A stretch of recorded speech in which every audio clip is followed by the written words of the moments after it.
We're going to take a look at two other coordinate systems which are going to be really helpful in our future of how to say where a point is in space. We're going to look at the cylindrical coordinate system and the spherical coordinate system.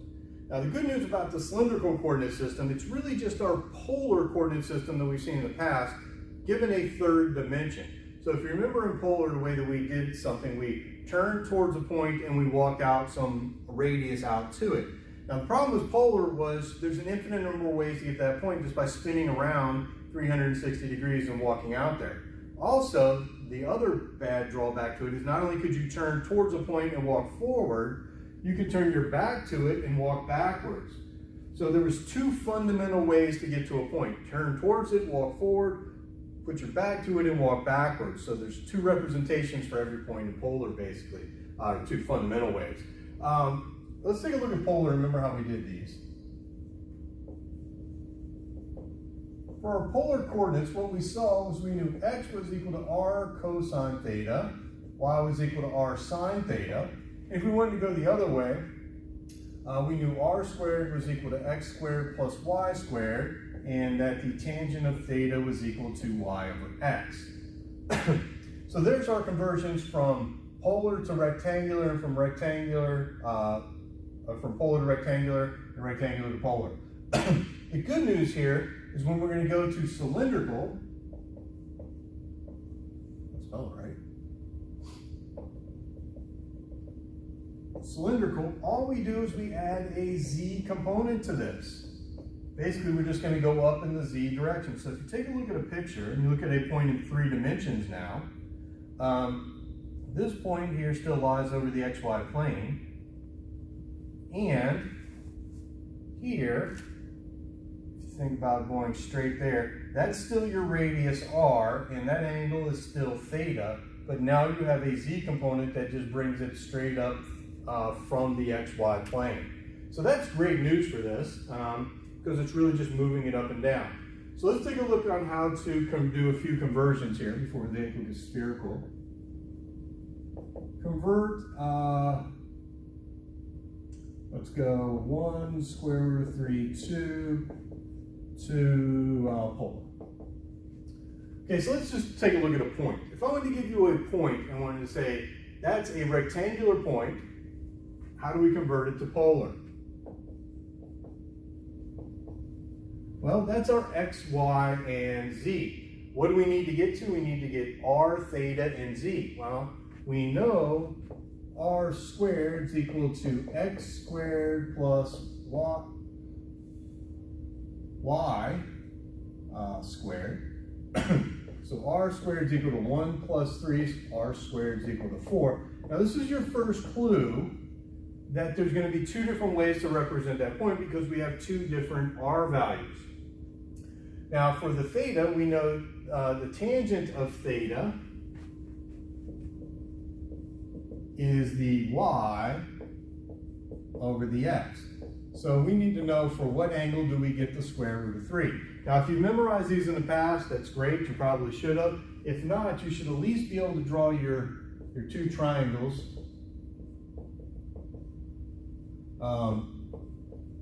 Your 30, 60, 90 triangle and your 45, 45, 90 triangle. So if we look at this, for what angle do we have a tangent of square root of 3? Well, tangent's the opposite over the adjacent, so that would be if theta is pi over 3. Now the good news here, since z equals z, z is equal to 2. So let's take a look at our points. Since we're going to polar, there's two different points that we have to have. If we walk forward, positive 2, that's the angle we would walk at, and a z value. However, if we were going to do a negative radius, now think about what a negative radius is. Remember, just look at a point 1 square root of 3. I'm going to ignore the z component right now. It's somewhere over here. The first way we got there is we looked pi over 3 and we walked out 2. Well, to get there the other way, if I'm gonna walk backwards, I gotta look this direction, which is what? 180 degrees the wrong way. So I'd have to add pi to this. Well, if I add pi to that, I get 4 pi over 3, and z stays the same. So So when we go to polar, you have to always represent both angles here, not just one. All right, so converting points back and forth should be easy because to go from polar to rectangular, it's super easy. Just plug in the R and theta over here and it gives you the exact angle. What if we had an equation? So same directions basically.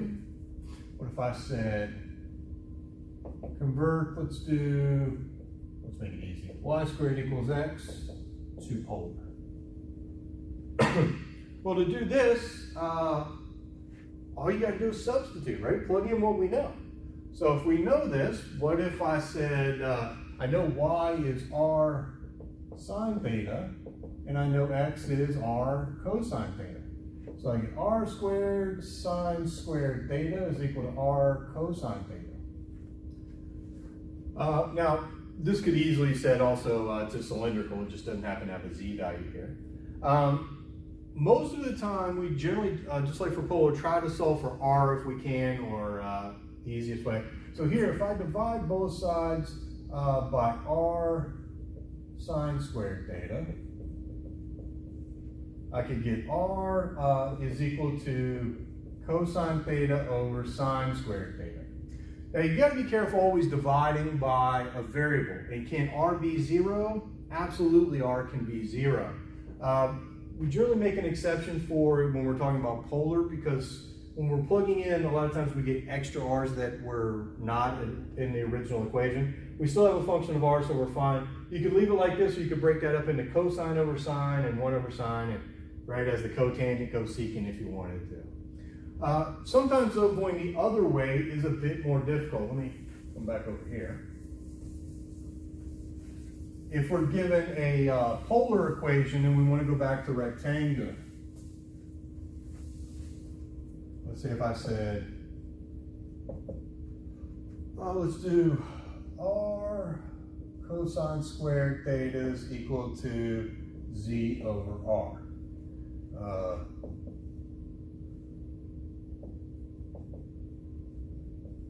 When I say convert this to rectangular, hopefully you can tell that this is in cylindrical polar because we have r, thetas, and z's.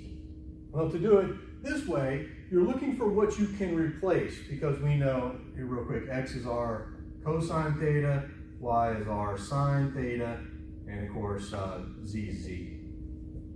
So basically, you're looking for these combinations to help you replace, or you're looking for an r squared that you can replace with an x squared plus y squared. Those are your basic ones you're generally looking for. Now notice I almost have an x here, except for I'm missing a power of r. If you multiply both sides by r, you can write this as r squared cosine squared theta is equal to z, or r cosine theta squared is z. Get that mess out of there. Now r cosine is of course x, so we get x squared is equal to z. So you're always looking for those r sine thetas, r cosine squared, r cosine thetas, or r sine thetas, or an x squared plus y squared to go from cylindrical or polar back to rectangular. All right, so it's a lot of old stuff there. We just added an extra direction. A brand new coordinate system that we're going to take a look at that you probably haven't seen in the past is spherical.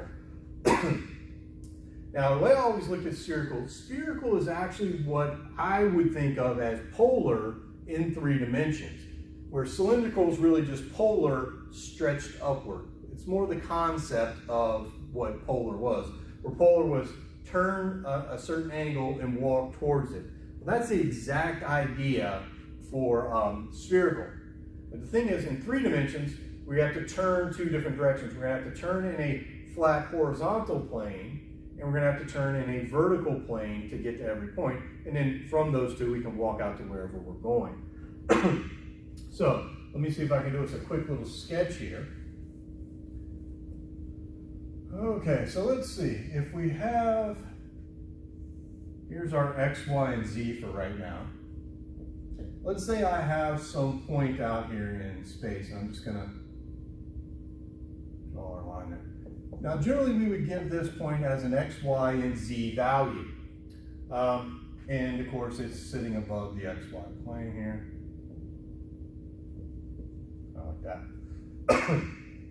So it has an X direction it's moved, it has a Y direction, and it has a Z direction. But how are we going to measure this with our new system? For our new system, we need two angles.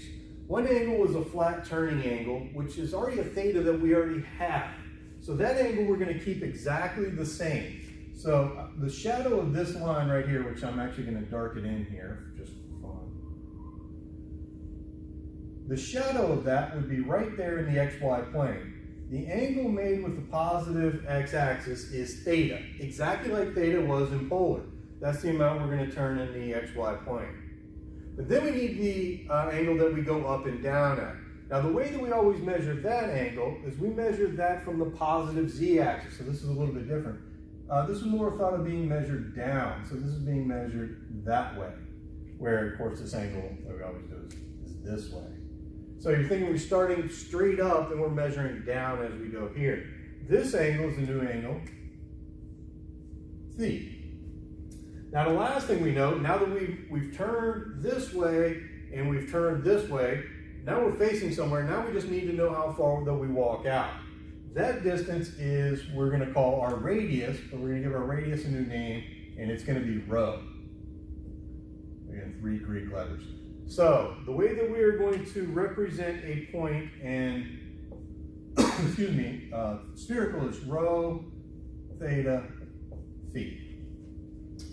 Okay, so now that we have our new directions, the amount that we come down from the z-axis, the amount that we rotate, and then the amount that we head out to get to our point, since we do use rectangular, we need to figure out how to get from rectangular to spherical and back and forth.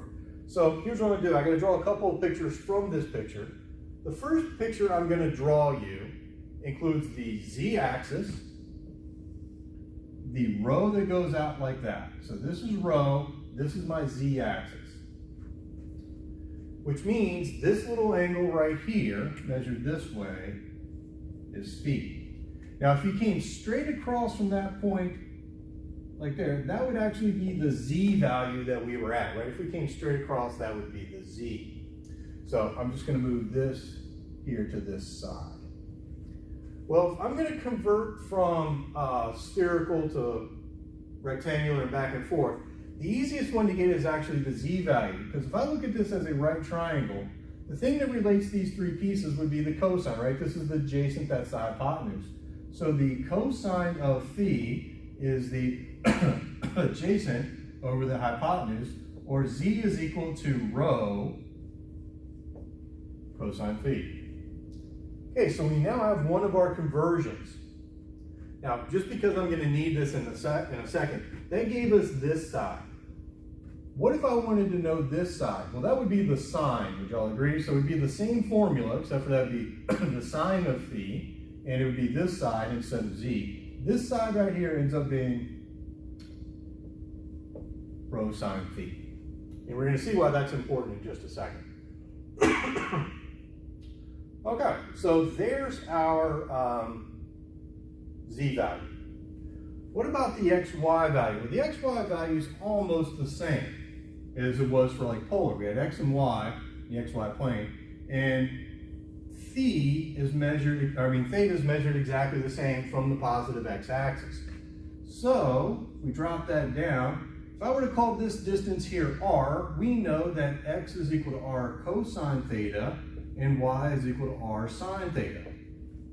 Well, this distance right here, this is where you got to kind of follow the pictures. I'm sorry, it's a little complicated.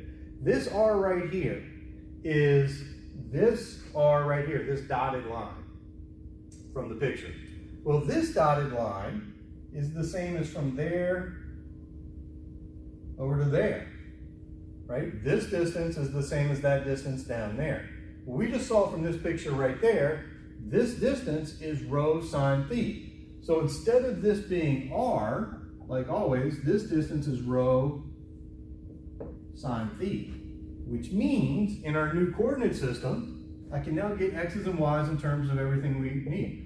R here is rho sine theta cosine theta. Y is equal to rho sine theta sine theta. Now notice it's the exact same thing as before, except for we don't have the letter R here. we have this new distance, which is rho sine theta. So there's our first set of conversion factors, and I'm going to stick them right up here for now. Rho sine theta cosine theta, rho sine theta sine theta, and z is rho cosine theta. Okay, so there's our conversions from spherical back to rectangular. Now to do it the other way, we're going to have to do a few more steps.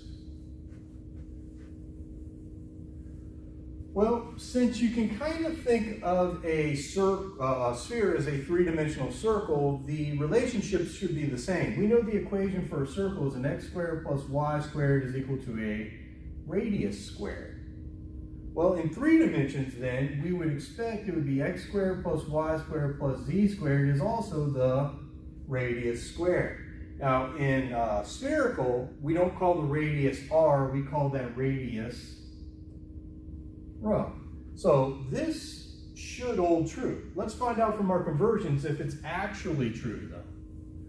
That's just because we were just kind of guessing at that. Well, if I plug in what I know x, y, and z are into this side here, rho sine theta cosine theta squared, that's x, rho sine theta squared, rho cosine theta squared. Let's see if this actually ends up just being rho squared.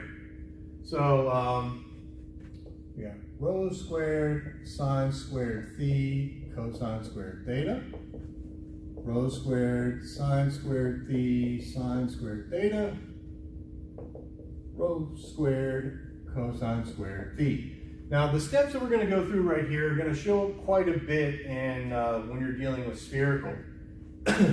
Notice from the first 2 terms, they have something in common. They both have a rho squared sine squared theta. If I factor that out of just the first 2,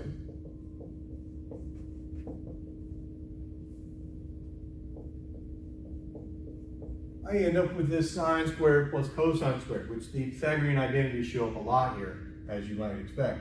So I end up with rho squared sine squared theta, rho squared cosine squared theta, which again, both of these have a rho squared. We can factor that out, and again, we get another Pythagorean identity, which just leaves us with rho squared. So there you go. We came up with one of our relationships.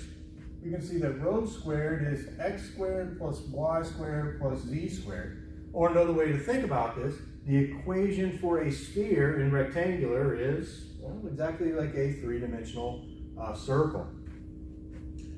Okay, so that gives us what rho is. We got to figure out what theta and phi are. Well, since theta is the exact same measurement we use for polar or cylindrical, theta ends up being exactly the same. It's still measured in the xy plane, so it's still the tangent of y over x. The last one we need to figure out is what phi is equal to. Well, phi here is the only one we don't have for. This is the easiest equation to solve here. Here we can see z is equal to rho cosine phi. So z over rho is cosine phi. Now remember, I'm trying to get this all in terms of rectangular, so on this side I need x, y's, and z's. But from this I can see that rho is, I can see the cosine of phi is z over x squared plus y squared plus z squared. Now, why don't I have a plus or minus when I took the square root? Well, that's because we need a few more definitions on what these values actually are. Spherical actually tries to fix a few of the problems that we had in polar.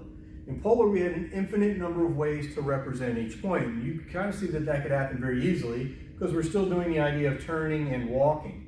Well, spherical fixes this several ways. One way is it says that rho here has to always be greater than or equal to 0. So there's no walking backwards. You're always walking forward out to a point. It also restricts how far we're allowed to turn. So for theta, remember that's in the xy plane, theta has to fall between 0 and 2 pi, right? So if you think about your flat turn, you can only go all the way around one time. The last angle here, our angle phi, that's how far we come down from the z-axis. Now to keep from pointing at every point twice, because remember I'm spinning all the way around in the flat plane, we're only going to go from 0 to pi, straight down. So it's from 0 to pi. Now since that's true, since rho is always positive, I don't need the plus or minus here. And the arc cosine will always give me the right answer because the arc cosine is exactly defined between 0 and pi. So this ends up working out quite nicely for most of the things in spherical. To convert from spherical to rectangular, it's just as easy as it is from polar. You just plug in the 3 values on this side and it tells you exactly what it is. Going the other way is about as easy. Let's take maybe an equation and see what we're doing. So if I said convert x squared plus y squared equals z to spherical. Okay, so we're going to do the same thing we normally do when we go from rectangular to some other thing. We plug in what we know about x, y, and z. So this is going to give me rho sine theta cosine theta squared, rho sine theta squared is equal to rho cosine theta. All right, just like before, you're going to see that you get a lot of commonalities when you're simplifying these. Cosine squared theta, sine squared theta, and rho cosine theta. Again, on this side, if we factor out the rho squared, sine squared theta, we're left with cosine squared theta plus sine squared theta. Pythagorean identity. So I get rho squared sine squared theta is equal to rho cosine theta. All right, again, I generally want to solve for rho when you're doing in spherical. That's your the most dependent variable generally. So you can divide out by rho again, same reason you can divide out by an r. So to get rho by itself, I'm going to divide both sides by rho sine squared theta, rho sine squared theta. This looks like one from earlier. We end up with rho is equal to cosine theta over sine squared theta, which you could rewrite as the cotangent phi over the cosecant theta. All right, so there you go. You managed to convert that to a spherical equation. All right, we're going to deal with spherical and cylindrical coordinates most of the semester, so make sure that you're going through here and really understand how we're measuring the new systems.